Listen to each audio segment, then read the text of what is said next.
Ooh, well, hello and good morning to another beautiful day in sunny South Wales. Look at this. Goodness gracious me. Glorious. How can it be? Anyway, not going to complain. So, I had said yesterday that I was planning on waiting to plant the lettuce out, to move the lettuce out into the market garden. It was meant to be a bit cooler today, a little bit cloudier. Hasn't quite worked out that way. It's glorious, really windy, but really, really nice. Not ideal transplanting weather, but I think we're going to go ahead and do it anyway. Okay, so lettuce mix. This might be a little bit of an odd video.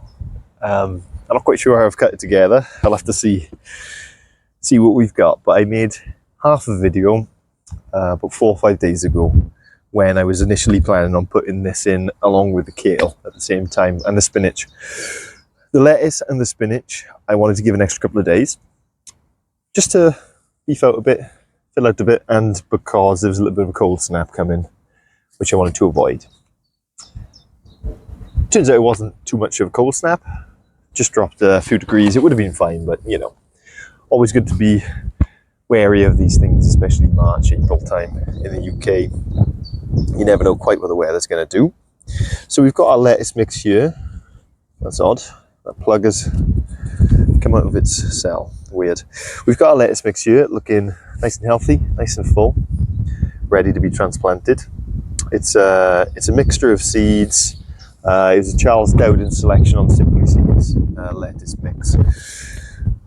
There's a whole ton of varieties you can use. There's a huge selection of lettuces which are great, really productive and suited to the cut and come again system that we use.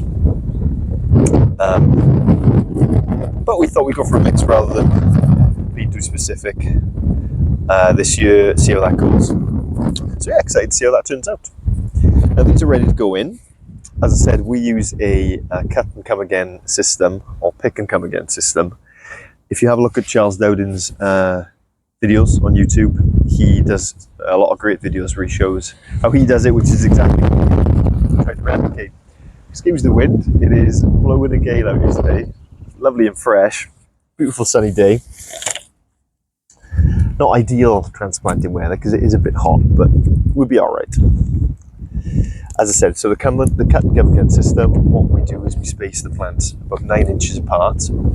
So for us, what that means is we have 3 rows within our beds and then roughly 9 inches between each plant.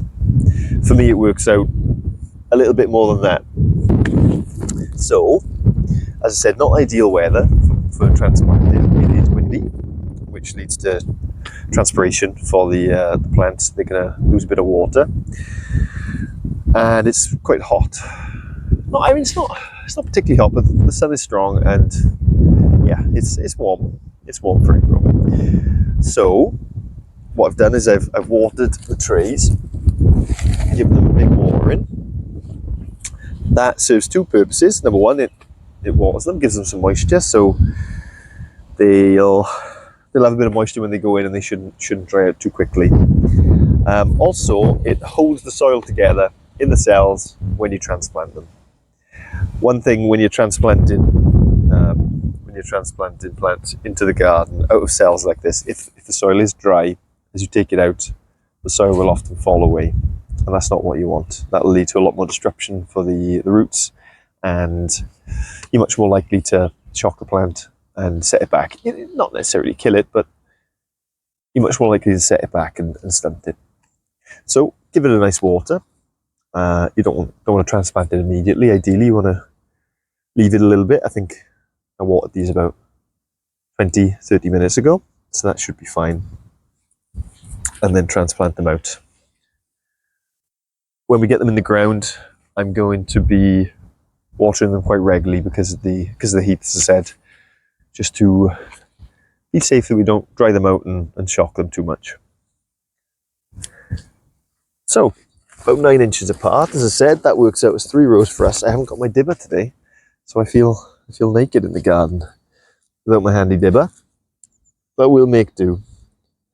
So, tell you what can I use in place of a dibber? A stick. That's what I want.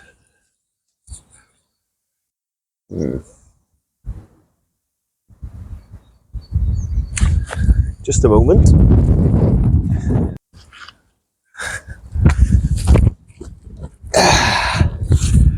Dibber. Yeah, not ideal, but it'll do. It'll do. As I say, what I usually like is my dibber, which is just an old spade handle with a slightly rounded end for making my planticles. Now,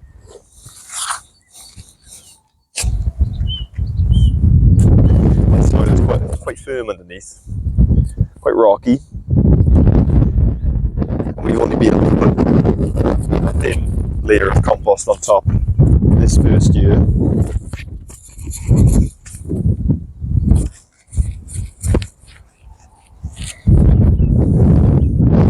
Ideally, you'll have enough compost, or you'll be able to add enough compost on top of your beds if you're using no dig, which we are, that you'd just be able to pop your hand in there and make a little planting hole. For us, it's a bit firm. That's more long-term goals as we improve the soil. So for now,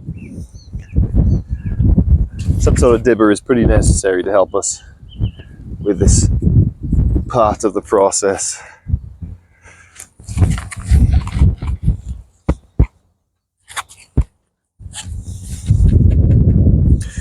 Awkward that.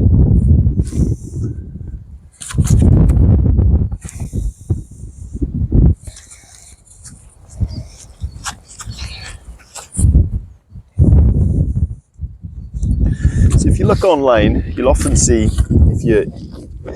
if you're looking for lettuce planting distance, probably the same as spinach and kale, I believe, as well. You'll often see, okay, camera got blown over there. You okay? You're okay. Whew, that's exciting. What was I saying? So, if you're looking for lettuce planting distances online, what you'll often see is tighter space in the 9 inch that we're using. That's often down to how you plan on growing it. So you want to be careful, and when you're looking for this guidance online, make sure it specifies the style of growing and harvest that you're going to be using. For us, with the cut and come again system, what we're going to be doing is we're not growing the lettuce for its hearts, we're growing it for its leaves, the salad leaves. So as the lettuce itself grows, we'll come around and we'll remove the older leaves on the outside and let the inner ones continue growing. Come back then after a period and remove the older leaves again, and over, cut and come again. That seems to be the most efficient way of doing it that I've found. And as I said, Charles Dowden's videos on it are really informative, really good. You want to go for a wider spacing in that case. About 9 inches is, yeah, about 8-9 inches is ideal. What that does is it firstly gives you room to work. If you're coming and picking the older leaves, then you want to be able to get access to the underneath of the plant. So you want that space. If it's a bit too tight, then it's just awkward. So you want that extra space. It also allows for better ventilation, better airflow between the plants, which generally leads to less disease, less issues. Also leaves less room for pests, such as slugs, to be hiding. If you've got nice room between the plants, you can generally keep on top of those things more easily than if they're jammed together. So I would recommend the 9 inches. As you see, let's hold that up. That's how our plants are looking. Really nice and healthy, ready to go in.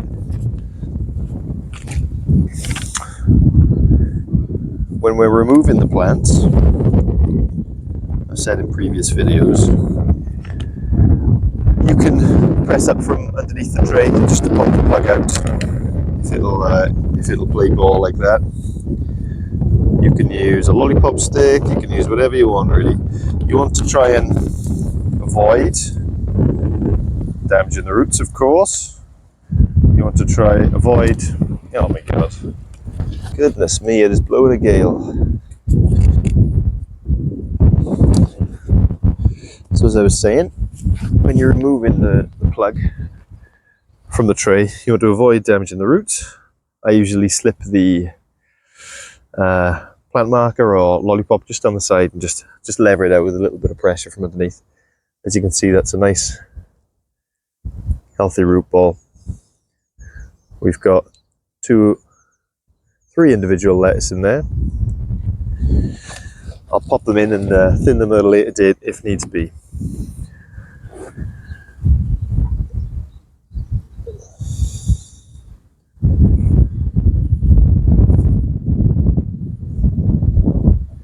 Just want to settle them into the soil. In fact, I'm going to thin that down to 1 plant, as the other 2 there are looking a bit spindly. A little bit of pressure on the plant, press it into the soil, and then we'll come back and give it a water. Because of the sun today, as I said, I'm going to be watering regularly. If I were doing this without talking on the video, I'd probably do probably half a bed, I reckon, then give it a nice water, have a drink myself, and then complete the bed and go again. So, I'm just pulling apart the leaves, popping the plant tag in there until I'm down the side of the plug, underneath, gently levering up with a little bit of pulling on the leaves if need be to remove the plug.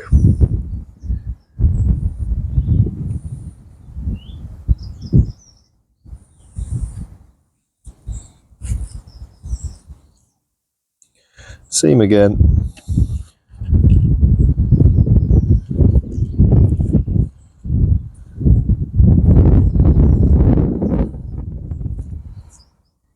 Nice and gentle. Out it comes, pop it into its hole.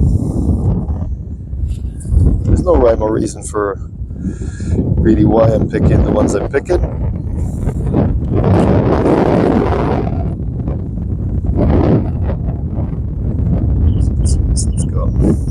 This one's got 4 little plants. We don't want 4, so we will be thinning that.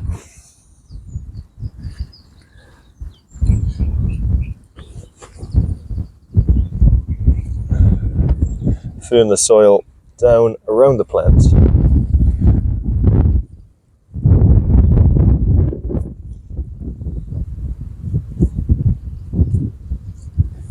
There you go.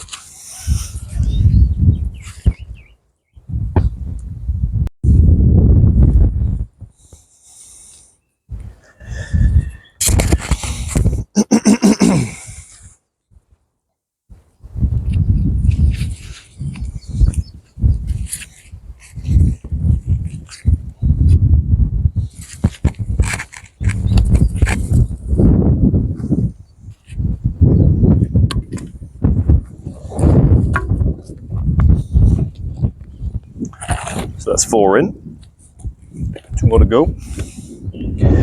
Now, as I say, most of these cells have more than 1 lettuce plant growing within them, which is normal. When we're seeding the trays, it's hard to get exactly 1 into each tray, and you kind of want a multi-sow to save the space really. But we want these to be individual plants. So when I am taking these plugs out, if there's 2 or 3 in a plug, and they look around the same size, same sort of health, and I might leave 2. Just initially, as we put it into the ground, just for the first couple of days before coming back and thinning it down to 1. The reason I leave it to 2, if there are 2 in the one plug, is just because one may die, one may get eaten by a pest. You know, anything can happen. So I'll leave the 2 in there for a couple of days, see how they settle in. Once they're settled and established, I'll thin it down to 1. So there's 1 plant per position, 9 inches between rows, 9 inches between plants. So nice and easy. So that's that really. We want to give that a lick of water now, and then I'll carry on and plant out the rest. We're going to do 2 beds full of lettuce, so we've got a lot of planting to get on with today, and I'd like to get it done before the sun reaches its heights really. So I'm going to crack on now, get that done.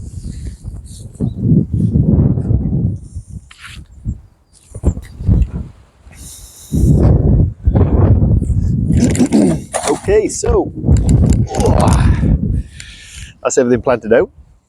The wind got so bad that I ended up stopping filming. I didn't bother filming myself planting them all because the tripod kept on falling down. I can't seem to get it to stay up in the wind, so yeah, I didn't bother filming as I usually would. As you can see, we used a lot of the trays. One tip, I suppose, well, something I've learned from this process today is that though multi-seeding lettuce gives you plenty of options, you know, if you've got 2 or 3 lettuce per cell, you're gonna be able to choose the strongest one to keep.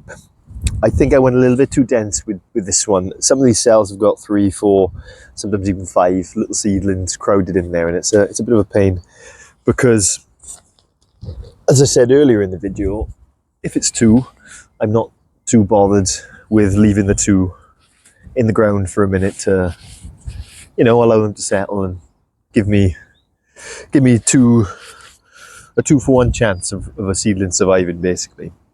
And then thinning down to 1 in a few days or a week once they're settled.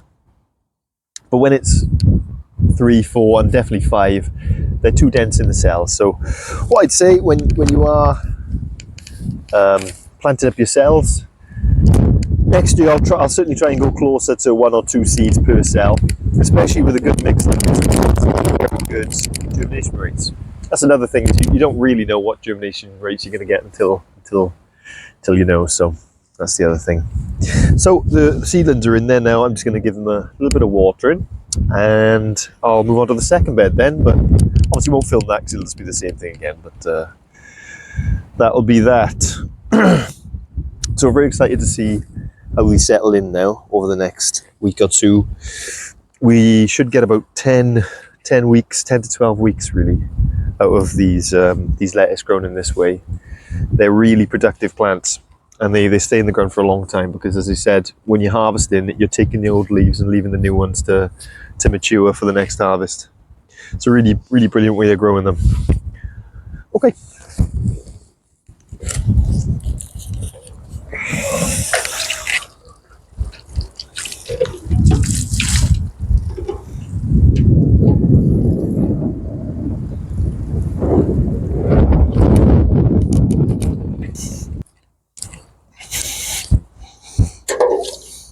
So as you can see, we're giving them a big watering. It's what is it, about 1 o'clock now. Sun's pretty high in the sky and really strong. I don't want these seedlings getting a battering. They were moist going in and the ground was watered prior to putting them in, and now I'm watering again. You really can't, I mean obviously you can, but you want to err on the side of more watering than less when you're putting seedlings in sun like this, especially around about midday. Not ideal, as I mentioned earlier, but you know, life isn't ideal. We've got to do what we got to do. So had to get them in today. So I've used 2 cans of water now, and I'll probably give most of the beds another lick of water this evening once the sun goes down. Watering this time of day, again, is not ideal because the sun is high. The sun is hot, it's gonna evaporate that much quicker. So I'll probably come through again in the evening once I'm shutting up and give everything another go over with the water. We catch plenty from our rain catchment systems here in the farm, so I'm not worried about using it up. And we do have rain coming in a couple of days to top up the butts, so you know, might as well use it.